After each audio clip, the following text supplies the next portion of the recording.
Hi everyone, my name is Zia, I'm in grade 9, and I'm from Principal's Advisory Council. Principal's Advisory Council would like to remind you of a few things about Westwood to get you excited to come back. We have highlighted some of our school's features to warm you up when you guys come back on January the 11th. We also want to share some tips on how to stay cool during these times. While we know these times are hard, just know they're temporary, and that we will get through them, because together, we're stronger. Without further ado, let's get into it.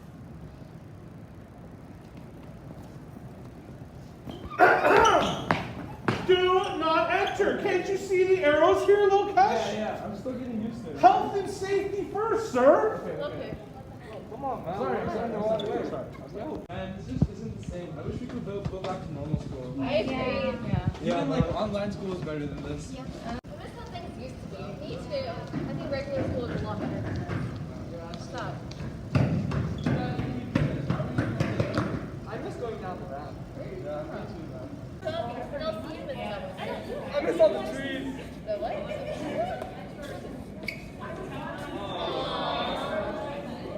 I miss opening my locker, even though I can never open it. Want me to try? Sure. Oops. That's okay. Thank you.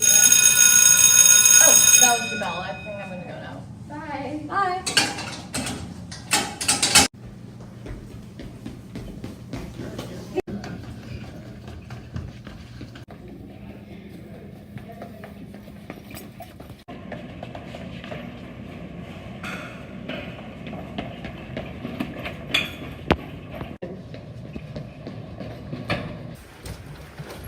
Where's everyone?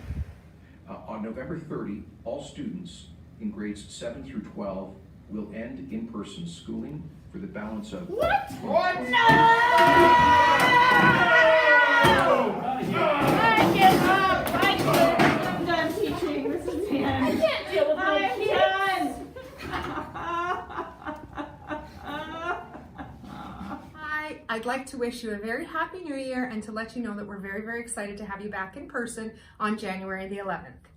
So the first thing I'd like to do is extend a very sincere thank you to the Principal's Advisory Council for putting together this video to show you how empty the school has been without you. Because without our students, basically our school is just a building. We love connecting with you, as can be seen from the over-dramatic reenactment and display of disappointment from our teachers when they learned that classes were not going to be in person back in November. We know students also want to be here. Maybe you missed the struggle of getting into your locker, or following the one-directional pathways, or taking the long path to get out at the end of the day. Some of these things may have seemed like a little annoyance at the time, but they are surely missed by students as much as students are missed by teachers. It goes without saying that 2020 was a very challenging year. And so when we're faced with challenges, we need to look for resources, we need to look for support and other sources of inspiration to help us get through the ordeal, or trudge through the mud, so to speak. I'm inspired by this phrase right behind me. It says, "Nothing worth having comes easy." And I keep this phrase right here on my wall in my office to remind me that we can absolutely get through tough times and circumstances. Actually, my grandmother used to say this to me, and so she was a person of whom I looked up to and had great respect. She also phrased it a little differently. She said, "Everything in life worth doing is work, but it is worth it." But it's essentially the same message. And so it inspires me to continue to move forward even when it's tough. So I would like to ask you to do the same. What inspires you to help you get through these times? Self-care is any act that makes our physical and mental self to feel rejuvenated and alive. Since it is the holidays and we're all currently experiencing a pandemic, it is essential for us to practice some self-care during this period. In this video, I will be sharing with you some self-care practices that I myself follow. The first self-care act that you can follow is to paint or color, because coloring and painting helps to relieve stress and gives us a time to meditate. Another really important self-care action would be to hydrate. Hydration is really important for our bodies because it helps to cleanse us internally and purifies toxins from our bodies. What you can do to hydrate, like I do, is to drink 1 liter of water every day, or drink more than that. And the last self-care tip for me would be to just listen to music, because music takes you to a place of calmness and helps you to unwind. Hi everyone, I'm going to give a few tips on how to manage your time effectively. Starting off, time management and procrastination are both enemies, so the best way to effectively manage your time is to limit distractions. Continuing on, the pillars of time management include planning ahead by making a daily schedule.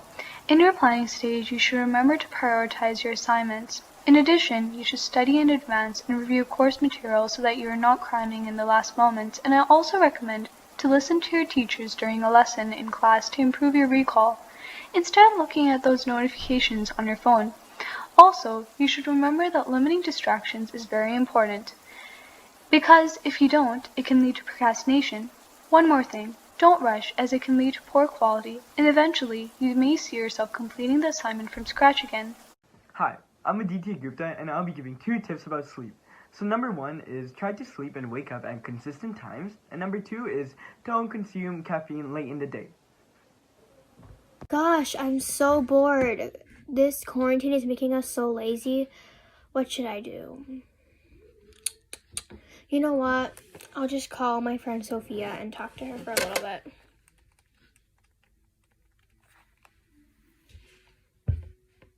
Hello?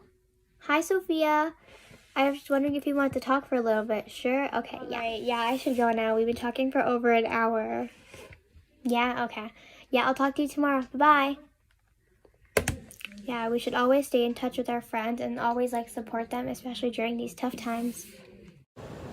Hi guys, I'm Irene, and here are 3 tips to look after your mental health during the COVID-19 pandemic and the at-home learning period.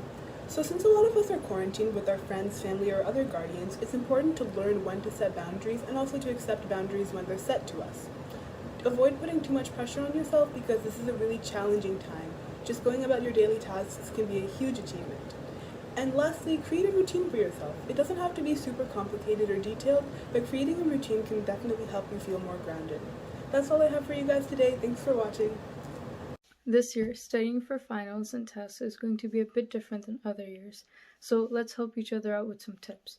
Irene already did a wonderful job at talking about mental health, and in order to study effectively, you need to make sure you have good mental health.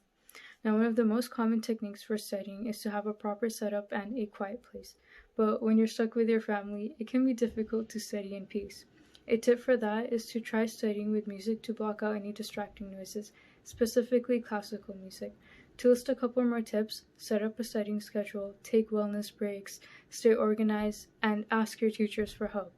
Staying active is also important since it improves your memory, which helps you study. When it comes down to reading and writing, there's so many different tips you could follow. One great tip I have is that when writing, try to write clear and concisely. If you write too much and go off topic, it might seem like you don't know your stuff. Less is always more.